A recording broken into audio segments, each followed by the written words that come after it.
The massive crystal dome of Nexus Prime glowed with an eerie blue light, as representatives from 47 different alien civilizations gathered for the most important meeting in galactic history. The air hummed with translation devices working, over time, converting thousands of different languages into something resembling understanding. Commander Jake Morrison stood at the back of the enormous chamber, feeling very small and very human among the sea of strange beings. Some looked like giant insects with too many arms. Others resembled walking crystals that sang instead of spoke. A few were so alien that Jake's mind refused to process what he was seeing, settling instead on describing them as moving geometry with teeth. At the center of the chamber sat the Zephyrian delegation. They were tall, elegant beings with silver skin and eyes like liquid mercury. Everyone knew they were the most powerful civilization in the galaxy. Their technology was so advanced that other species worshipped them like gods. When a Zephyrian spoke, the entire galaxy listened. Today, their speaker was Ambassador Veltar, whose voice carried the weight of 1,000,000 conquered worlds. "The matter before us today concerns the species that calls itself human," Veltar announced, his words echoing through the chamber with mechanical precision. "These creatures have recently achieved faster-than-light travel and believe they deserve recognition as a spacefaring civilization." A wave of what could only be described as alien laughter rippled through the assembly. The insect-like Threx clicked their mandibles in amusement. The crystalline Vorthan chimed like broken bells. Even the peaceful plant beings known as the Sylvani rustled their leaves in what passed for mirth among their kind. Jake felt his jaw clench. He had expected this reaction, but it still stung. Humanity had only achieved FTL travel 5 years ago. While some of these civilizations had been crossing the stars for millions of years, to them, humans were barely more advanced than the primitive creatures they kept in their zoos. "The humans have requested full membership in the Galactic Council," Veltar continued, and the laughter grew louder. "They wish to be treated as equals, despite having only 12 functional starships and a population confined to a single star system." A massive creature that looked like a walking mountain covered in fur raised one of its 6 arms. "What does their military consist of?" It rumbled in a voice like an avalanche. Jake stepped forward, knowing this was his moment to speak. "Our fleet may be small, but our people are determined. We've survived wars, disasters, and challenges that would have destroyed weaker species. We've turned a hostile planet into a paradise, and reached for the stars when everyone said it was impossible." The chamber fell silent for a moment, then erupted in even louder laughter. A snake-like being with too many eyes hissed. "They speak of determination as if it matters against plasma cannons and reality-warping technology." Veltar raised a hand and silence returned instantly. "The Zephyrian Empire has decided to offer these humans a chance to prove their worth. We propose the trial of ascension." Jake felt his blood turn to ice. He had heard whispers of the trial of ascension. It was a series of tests so difficult that most species failed spectacularly. Those who survived usually limped home with their tails between their legs, content to remain in their home systems for the rest of eternity. "The trial consists of 5 challenges," Veltar explained, his mercury eyes fixed on Jake. "Each test evaluates a different aspect of what makes a species worthy of galactic citizenship. Technology, military prowess, diplomacy, survival skills, and finally, the essence of sentience itself." A holographic display materialized in the center of the chamber, showing images of previous trials. Jake watched massive alien fleets, hundreds of ships strong, entering various testing grounds. Most never came out. Those that did were usually missing half their vessels and all of their confidence. "Every species that has attempted this trial has sent their finest fleets," Veltar continued. "Armadas representing the pinnacle of their technological achievement. The Corvan Empire sent 3,000 warships. The hegemony of Tull dispatched their entire space navy. Even the peaceful Eldarin sent a fleet of 500 vessels." Jake swallowed hard. Earth's entire space fleet consisted of 12 ships, and half of those were still in various stages of construction or repair. Sending their whole fleet would leave Earth defenseless, and even then, it would be a pitiful showing compared to what other species had brought to the trial. What are the terms? Jake asked, proud that his voice didn't shake. Simple, Veltar replied with what might have been a smile. Send your finest vessel and crew to undergo the trial. Success grants your species full recognition and membership in the Galactic Council. Failure means humanity will be forbidden from leaving their home system for the next 1,000 years. The chamber buzzed with conversation as various alien species discussed this development. Most seemed to think it was a waste of time. A few suggested it might be amusing to watch the humans fail spectacularly. Jake activated his communication device and sent an emergency message back to Earth. The response came within hours, transmitted through the galactic relay network that humanity was still learning to use. The message was simple. Trial accepted. Captain Lisa Hayes volunteering to take the UES Defiance. Departure in 72 hours. When Jake announced humanity's acceptance, the chamber erupted in the loudest laughter yet. Several aliens were making what appeared to be bets on how quickly the humans would surrender. The snake-like being with too many eyes hissed, "One ship? They're sending one ship to face trials that have destroyed entire armadas?" "It appears so," Veltar replied, though Jake detected something in the alien's voice that might have been surprise. "The vessel is called the UES Defiance, commanded by Captain Lisa Hayes. Quite a fitting name." A creature that looked like a walking tree with far too many branches spoke up. "Perhaps we should warn them that the first challenge alone has destroyed fleets of 500 ships. They have access to the same historical records as everyone else," Veltar said coldly. "If they choose to face the trial with inadequate resources, that is their decision." Jake felt a surge of pride mixed with terror. Captain Hayes was one of Earth's finest officers, but she was still just one human commanding one ship against challenges that had broken entire civilizations. It seemed like suicide, but then again humans had always been good at doing impossible things. As the assembly began to disperse, Jake caught Veltar watching him with those unsettling mercury eyes. For just a moment the Zephyrian's expression seemed almost curious. "Tell me, Commander Morrison," Veltar said as he approached, "what makes your species believe that one ship can succeed where thousands have failed?" Jake met the alien's gaze steadily. "Because we're human," he said simply, "and humans don't know when to quit." Veltar stared at him for a long moment, then turned and walked away without another word. But Jake could have sworn he heard the alien whisper, "How interesting." The UES Defiance hung in space like a steel needle against the backdrop of distant stars. She was not an impressive ship by galactic standards. Where other species built vessels the size of cities, the Defiance was barely 400 meters long. Her hull was a patchwork of human engineering and salvaged alien technology, held together by determination and creative welding. Captain Lisa Hayes stood on the bridge, watching Earth shrink in the view screen. She was a small woman with sharp eyes and graying hair that she refused to dye. Her crew called her Iron Lisa behind her back, though never with disrespect. She had earned that nickname during the colony wars, when she held off 3 enemy fleets with nothing but clever tactics and sheer bloody-mindedness. "Final crew report, Commander Parker," she said without turning around. Lieutenant Commander Ryan Parker consulted his tablet.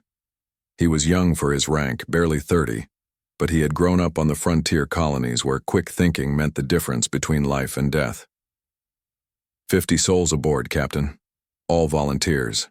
Chief Santos has the engines running at peak efficiency, and Dr. Turner has finished his analysis of the trial data. And our odds? Honestly, Captain, most of the crew thinks we're flying to our deaths, but they're all here anyway. Lisa smiled grimly. Good. I'd be worried if they weren't scared. Fear keeps you sharp. The ship's chief engineer, Maria Santos, emerged from a maintenance shaft covered in grease and looking satisfied. She was a small, fierce woman who spoke to the ship's engines like they were her children. Captain, I've got the fusion reactor purring like a kitten, and the FTL drive ready for whatever we're about to face. Though I still say we should have brought more spare parts. We brought what we could carry, Lisa replied. We'll make do with what we have. We always do. Dr. Alex Turner looked up from his science station. He was the closest thing they had to a diplomat, a soft-spoken man who had studied alien cultures for most of his adult life.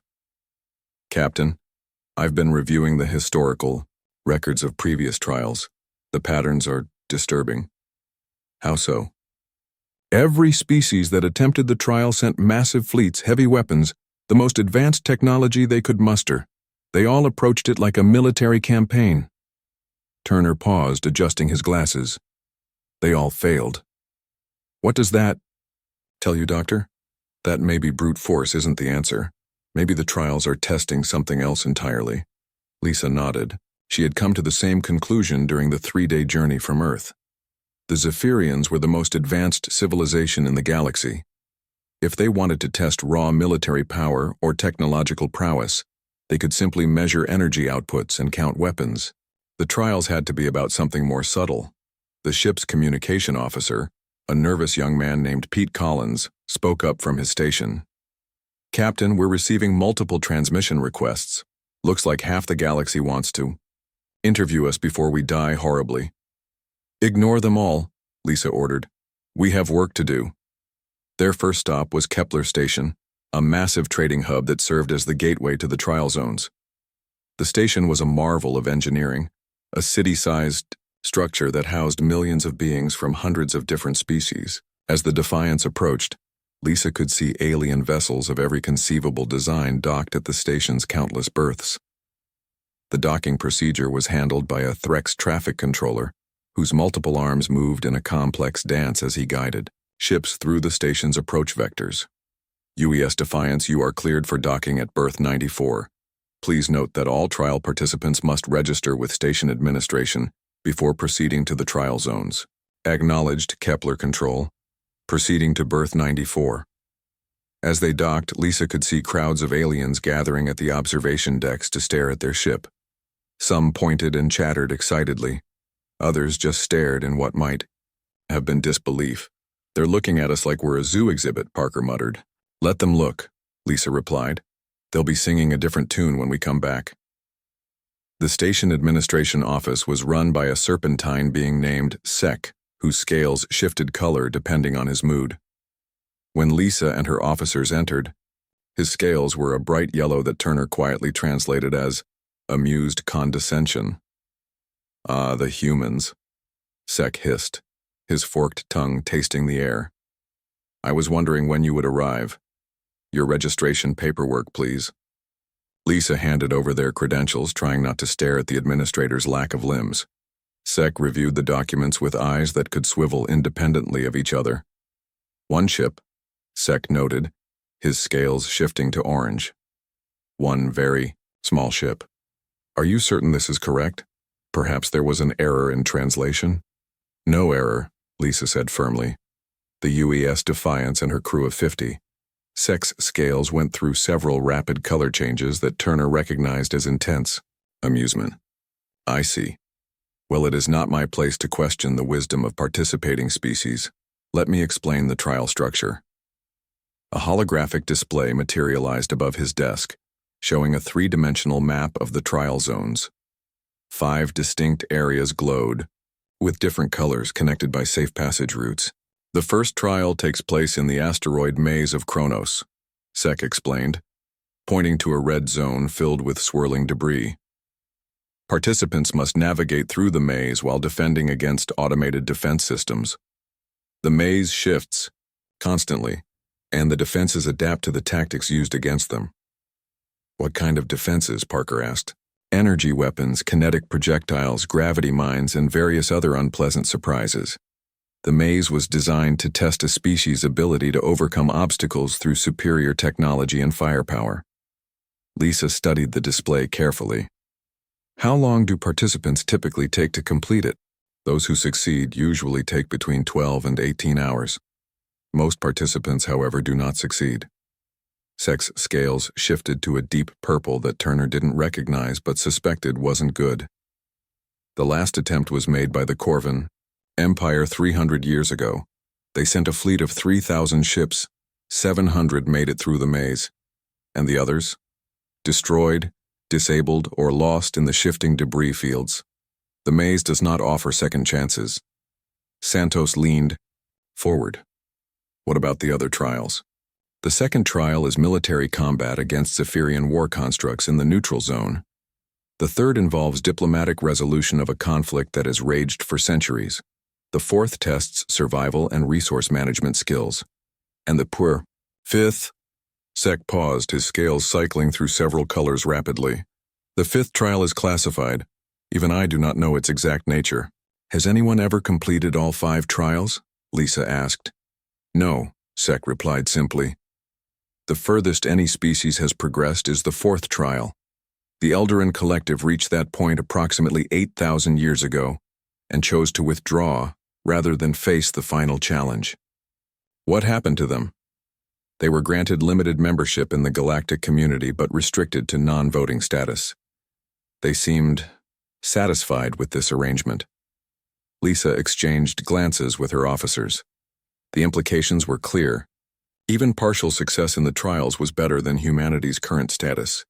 But it still meant accepting a subordinate position in galactic society. When can we begin? Lisa asked. Sec's scales went bright green, which Turner translated as surprise. You still wish to proceed? Even knowing the odds? Especially knowing the odds, Lisa replied. When do we start? The maze opens to new participants every 72 hours. The next opening is in 18 hours. I suggest you use that time to make peace with your gods. As they left the administration office, Parker shook his head. Captain, this is insane. We're flying one ship into something that destroyed fleets of thousands. Ryan, let me ask you something, Lisa said as they walked back toward their docking berth. What's the one thing every species that failed had in common? Parker thought for a moment. They all sent massive fleets? Exactly. They all tried to solve the problem the same way. Overwhelming force and superior technology. What does that tell you? That maybe the trials aren't designed to be solved that way. Give the man a prize, Lisa said with a grin.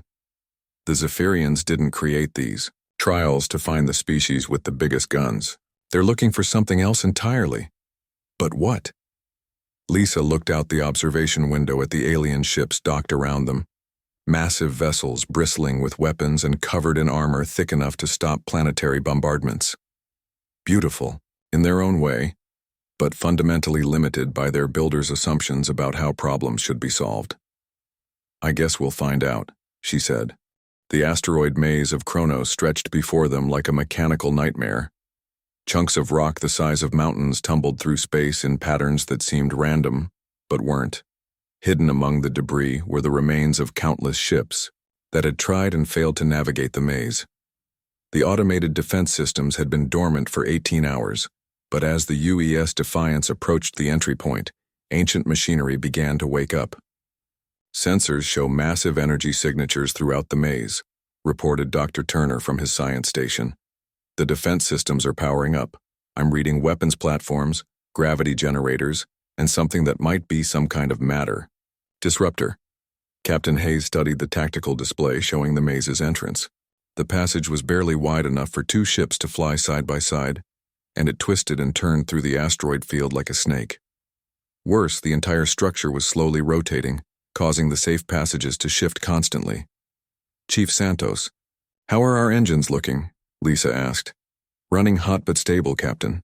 Though I have to say this isn't exactly what I had in mind when I joined the space service. Santos was hunched over her engineering console, making constant tiny adjustments to keep their systems balanced. Commander Parker, what do our tactical computers recommend? Parker consulted his displays and frowned. They suggest we need at least 50 ships to have a reasonable chance of success. Multiple attack vectors, overwhelming firepower to suppress the defense systems, and heavy armor to absorb damage while we punch through.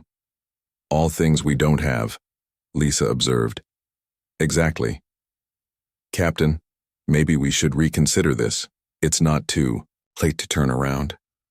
Lisa was quiet for a long moment, watching the maze rotate slowly before them. Somewhere in the galaxy, billions of aliens were watching their progress, waiting for the humans to realize they were outmatched and retreat in shame.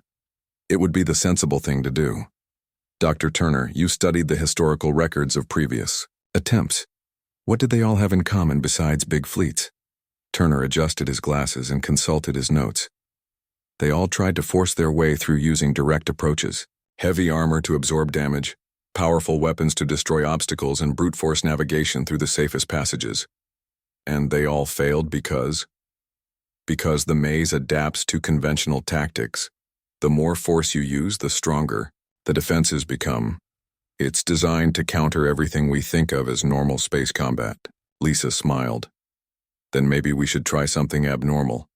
Chief Santos, how flexible are our engine systems? What do you mean, Captain? I mean, could you redirect power from weapons and shields to engines and maneuvering thrusters? Make us faster and more agile instead of stronger? Santos looked puzzled but started running calculations. It's possible, but it would leave us completely defenseless. One hit from those defense platforms would vaporize us. Then we'll just have to not get hit, Lisa said. Commander Parker, remember your surfing lessons back on Earth? Parker blinked. Ma'am? Surfing. You rode waves using the water's own energy instead of fighting against it. What if we tried the same thing here? I'm not following, Captain. Lisa pointed at the tactical display. Look at those asteroid movements. They're not random. The maze is rotating, which means there are gravitational currents flowing through it. Instead of fighting our way through, what if we rode those currents? Turner looked up from his calculations. That's actually brilliant. The defense systems are designed to target ships moving under their own power through specific corridors. But if we were essentially falling through the maze using gravity and momentum instead of engines, we'd be moving too unpredictably for the targeting systems to lock onto, Parker finished, understanding dawning on his face. Exactly. Chief. Santos, can you do it? Santos was already working. Give me 10 minutes to reroute power systems.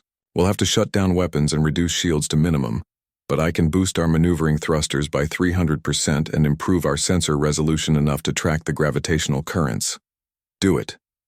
While Santos worked her magic. With the ship's systems, Lisa opened a channel to the crew. All hands, this is the captain.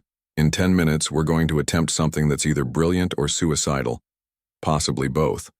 We're going to navigate the maze by surfing gravitational waves instead of flying through it normally. That means we'll be tumbling, spinning, and generally defying every rule of normal spaceflight. Secure everything that can move and strap yourselves in tight. It's going to be a wild ride. She closed the channel and turned to her bridge crew. Gentlemen, lady, any last words before we either make history or become it? Just one question, Captain, Parker said. What if this doesn't work?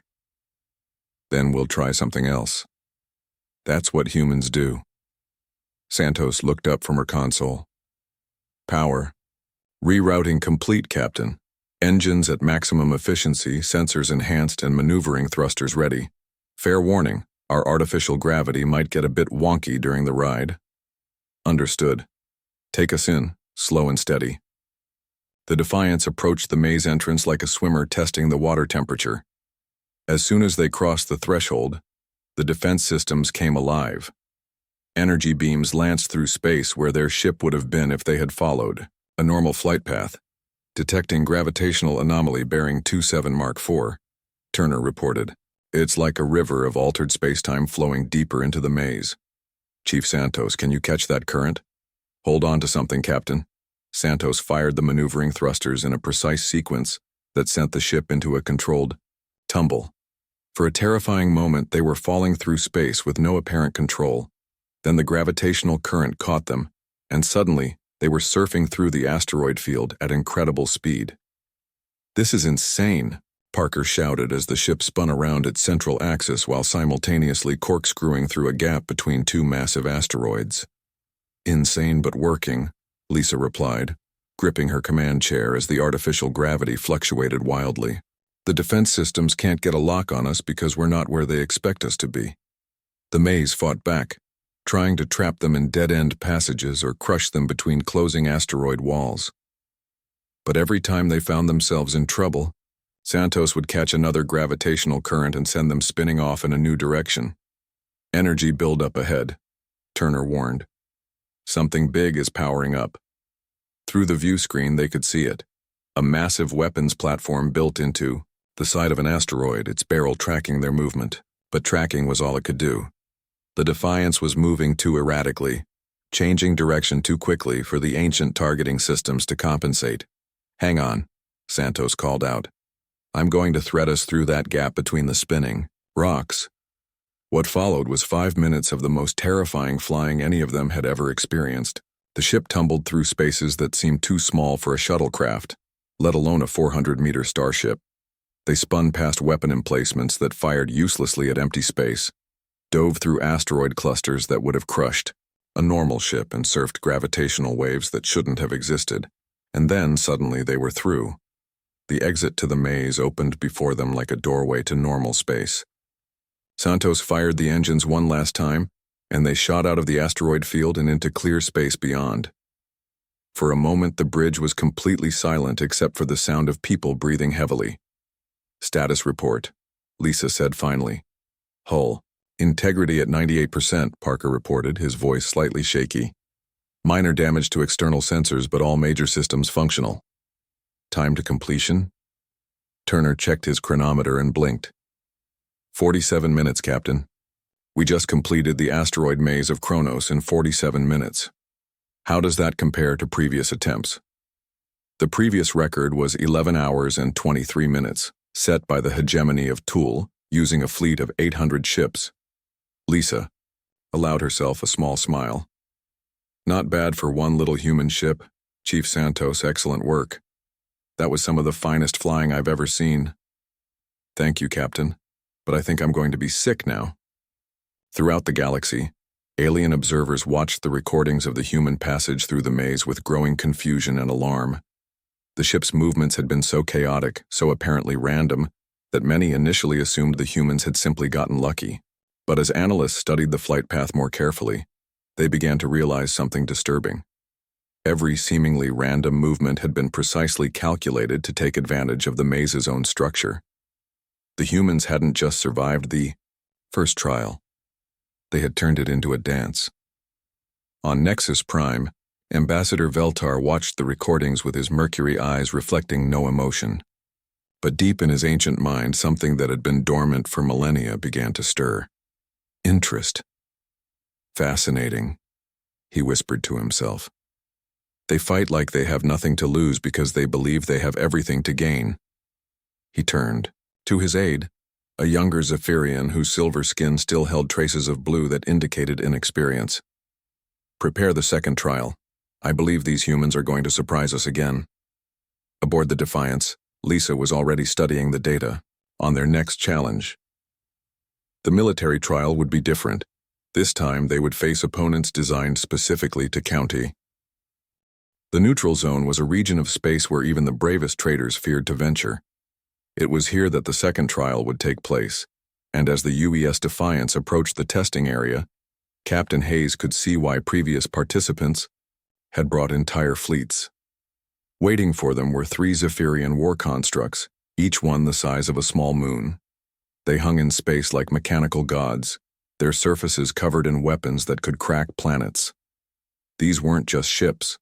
They were mobile fortresses designed to test every aspect of military capability that the galaxy considered important. "Sensor analysis complete, Captain," Dr. Turner reported, his voice tight with concern. "Each construct has enough firepower to destroy our entire home fleet. Their shields could probably absorb the combined output of Earth's planetary defense grid. And their armor," he paused, checking his readings again. "Their armor is made from materials I can't even identify." Lieutenant Commander Parker looked up from his tactical station with the expression of a man who had just been asked to fight a hurricane with a water pistol. "Captain, our weapons can't even scratch their outer hull. We have torpedo tubes designed for ship-to-ship combat, and they have defensive systems designed to stop fleet bombardments." Chief Santos emerged from an engineering crawlway, wiping grease from her hands. "I've pushed our engines as far as they'll go. But those constructs are faster than us, stronger than us, and tougher than us. In a straight fight will last about 30 seconds. Lisa studied the tactical display, watching the 3 enormous constructs move into attack formation. They moved with mechanical precision, taking positions that would allow them to catch the Defiance in crossfire from multiple angles. It was textbook fleet tactics, designed to overwhelm opponents through superior positioning and firepower. Dr. Turner, You've been analyzing their movement patterns. What do you see? Turner adjusted his glasses and consulted his readings. They're following standard Zephyrian military doctrine: optimal positioning, efficient use of firepower, logical tactical decisions. It's like watching a computer program execute the perfect battle plan. And that's the problem, Lisa said quietly. They're fighting like machines. They are machines, Captain, Parker pointed out. No, I mean they're fighting like beings who think war is a math problem. Calculate the optimal solution. Execute the plan. Achieve victory through superior resources and planning. Lisa stood up from her command chair and began pacing the small bridge. But humans don't fight like that. How do humans fight? Santos asked. Dirty, Lisa replied with a grin that would have worried anyone who knew her well. We fight dirty, desperate, and mean. We break rules that other species didn't even know existed. And most importantly, we fight like our lives depend on it. She turned to face her crew. Those constructs are designed to counter logical military tactics. What they're not designed for is complete chaos. What do you have in mind, Captain? Parker asked. We're going to do something so tactically unsound, so completely insane, that their targeting computers won't know how to respond. Lisa moved to the communications console. Open a channel to the crew. All hands, this is the captain. In approximately 5 minutes, we're going to engage 3 enemy vessels that outgun us by a factor of several thousand to 1. Our strategy will be to fight like humans, which means we're going to do things that will make our tactical computers have nervous breakdowns. Trust your training, trust your instincts, and remember that we're not trying to win a fair fight. We're trying to survive an impossible one. She closed the channel and turned back to her officers. Chief Santos, I need you to prepare for emergency separation of all non-essential ship sections. If this goes wrong, I want the crew compartments to have a chance of escape. Captain, if you're thinking what I think you're thinking, I'm thinking that those constructs expect us to maintain safe distance and exchange long-range fire like civilized beings. I'm thinking they're not prepared for a ramming attack. Parker stared at her. Captain, we can't ram those things. They're 20 times our size. Not them. They're weapons. Lisa brought up a detailed scan of the nearest construct. Look at those main gun arrays. They're huge, powerful, and probably took centuries to design and build. But they're also extended outside the main hull to give them better firing arcs. You want to ram their guns? I want to fly close enough to manually place explosives on their weapon systems while they're trying to target us. Chief Santos, how close can you get us to those constructs? Santos stared at the tactical display, running calculations in her head. If I shut down life support to non-essential sections and redirect all power to engines and maneuvering, maybe 50 meters? Perfect. Commander Parker, I need you to prep a team for EVA operations. We're going to manually plant charges on their weapon systems. Captain, that's suicide. No one can survive in space during a combat operation. Sure they can. They just have to be crazy enough to try it. The first construct opened fire as they approached, sending massive energy beams through the space where the Defiance should have been. But Santos was flying the ship like it was a fighter craft instead of a 400-meter starship, rolling and diving through the construct's firing solution with moves that defied every principle of capital ship combat. They can't get a target. Lock, Turner reported, amazement in his voice. We're moving too erratically, changing direction too quickly. Their targeting computers are designed for fleet engagements, not dogfights. Take us in close, Chief. Let's give them something to really worry about. The Defiance dove toward the first construct like a harpoon aimed at a whale.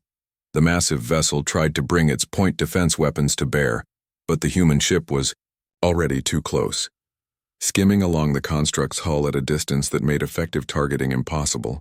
Parker, you're up, Lisa called out. Commander Parker, wearing a full EVA suit and carrying a pack of explosives that would have impressed a demolition expert, moved to the airlock. Captain, this is insane.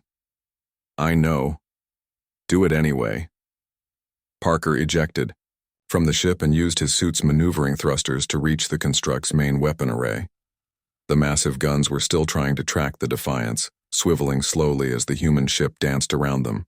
Parker attached the explosives to the weapon's power coupling and triggered the detonation sequence. The explosion tore through the construct's primary armament, sending debris cascading through space.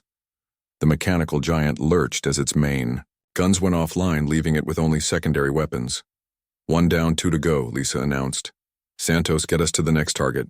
The second construct had learned from its companion's mistake and was trying to maintain distance while firing. But the Defiance was no longer playing by conventional rules. Santos flew the ship in patterns that would have been impossible for a larger vessel, using micro-jumps and thruster burns that pushed the engines beyond their normal limits. This time it was Dr. Turner who volunteered for the EVA mission. The mild-mannered scientist strapped on an EVA suit and a pack of explosives with the calm determination of a man who had decided that academic tenure was less important than species survival. "For science," he said, as he ejected from the ship.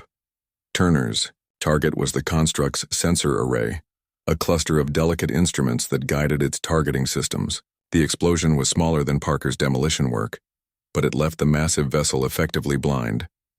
The third construct, now aware that the humans were using tactics that violated every principle of civilized warfare, began firing in all directions, hoping to catch the Defiance in a pattern bombardment.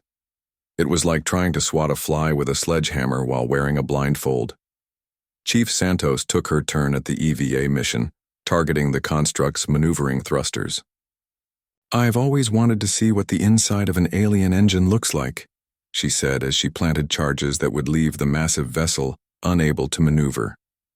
When the smoke cleared, 3 of the galaxy's most advanced war machines hung in space, crippled by a single human ship and crew members crazy enough to plant explosives by hand during active combat. "Status report," Lisa requested. "All 3 constructs are disabled," Parker reported. "We've taken minor damage to our hull, but all major systems are operational. Casualties?"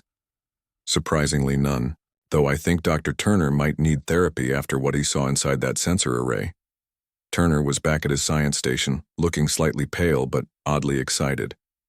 "Captain, the technology in those constructs is incredible. The materials. Science alone is centuries ahead of anything we understand. But their tactical programming is completely rigid. They couldn't adapt to unconventional attacks." Lisa nodded. Throughout the galaxy, observers were struggling to understand what they had just witnessed.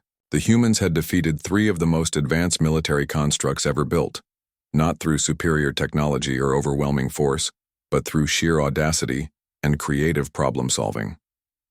On Nexus Prime, Ambassador Veltar watched the recordings with growing interest. The humans fought like no species he had ever encountered. They seemed to view every rule of warfare as merely a suggestion, every impossible situation as a challenge to overcome through ingenuity and desperation. "Prepare the third trial," he instructed his aide. "The diplomatic scenario." The final trial took place at an ancient space station orbiting a dying red giant star.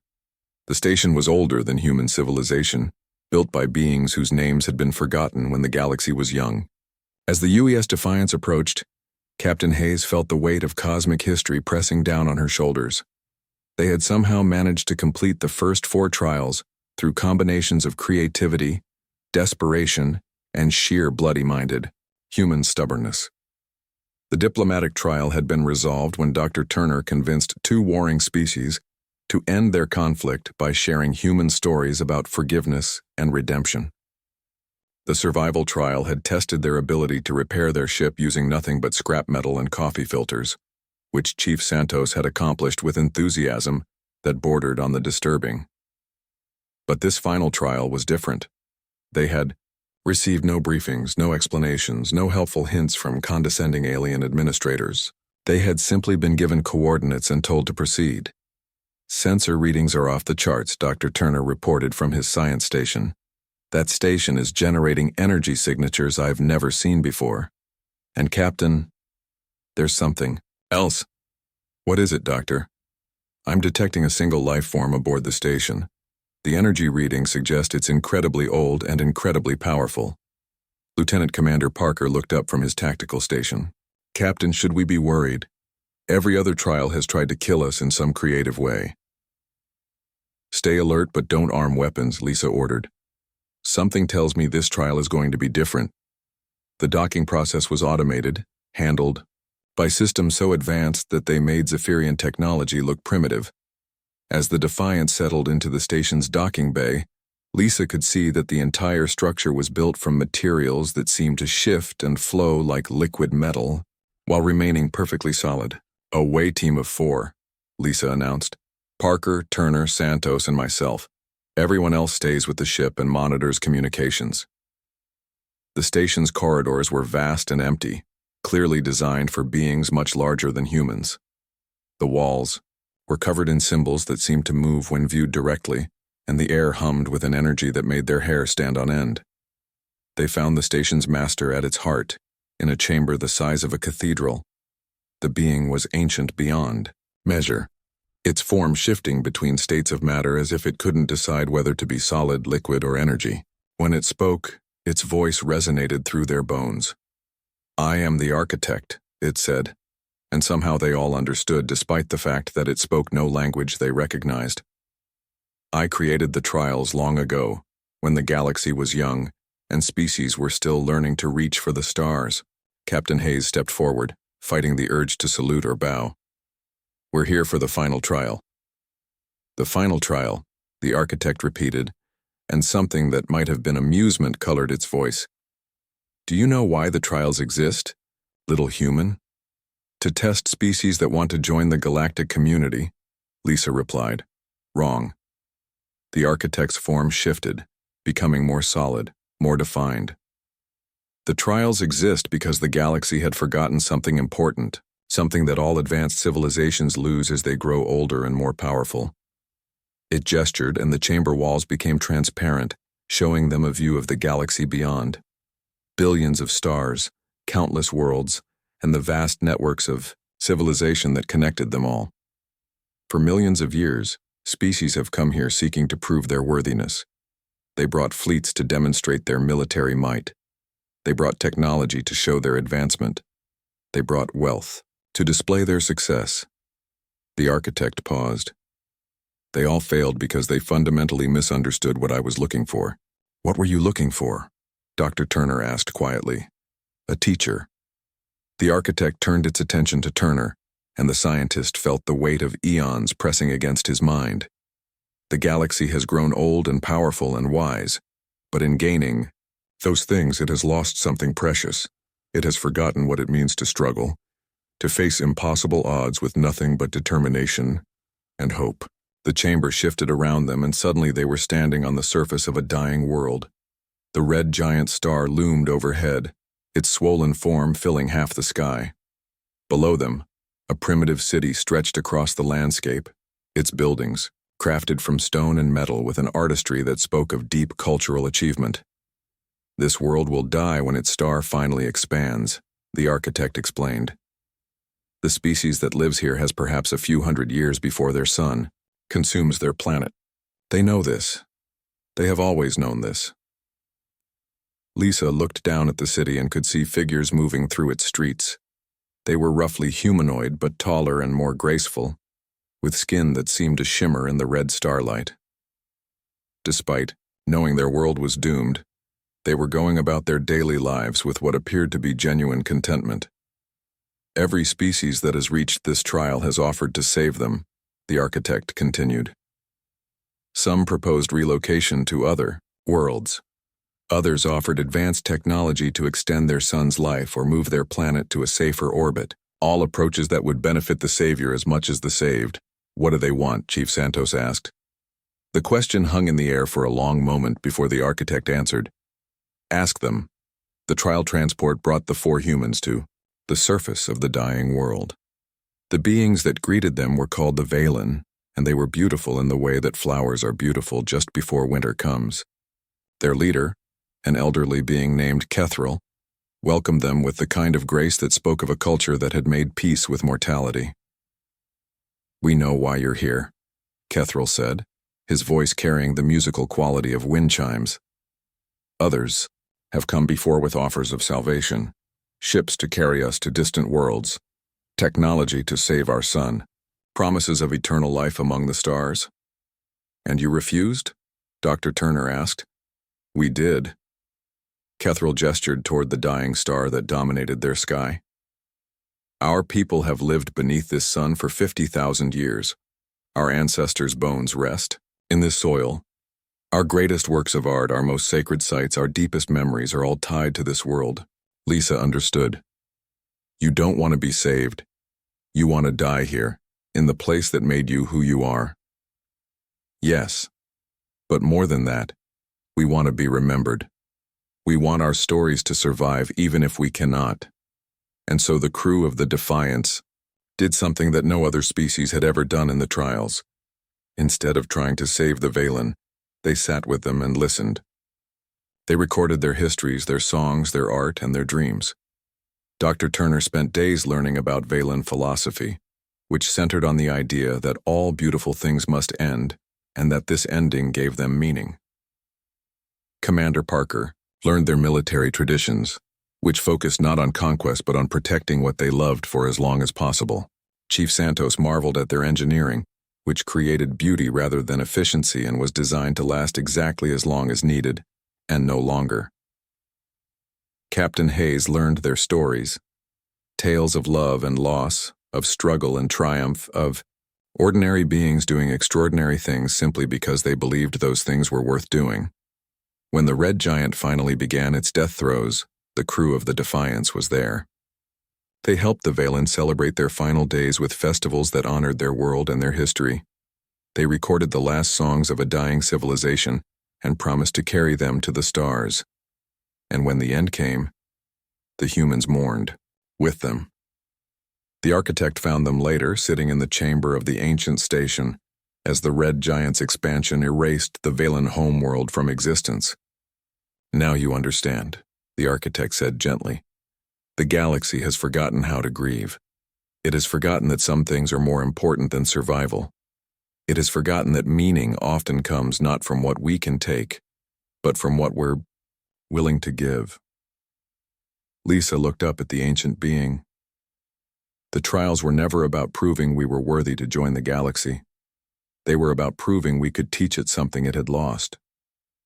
The galaxy has grown powerful beyond imagination, but it has forgotten its heart. Species live for millions of years and begin to believe that death is failure rather than completion. They measure worth in terms of duration rather than intensity. And humans? Humans remember what it means to be mortal. You know that life is precious because it ends. You understand that some things are worth dying for because you have not forgotten what it means to live. The architect gestured, and the chamber filled with light. When it faded, they were no longer alone. Representatives from every major civilization in the galaxy stood around them, all connected through technology that transcended physical space. The trials are complete, the architect announced to the assembled beings. Humanity has passed all 5 tests. But more importantly, they have reminded us what we came here to learn. Ambassador Veltar of the Zephyrian Empire stepped forward, his mercury eyes reflecting something that might have been humility. We offer humanity full membership in the Galactic Council, with all rights and privileges, but we also ask something more. What? Lisa asked. Teach us. Help us remember what we have forgotten. Show us how to live with the knowledge that all things end and how to find meaning in that ending.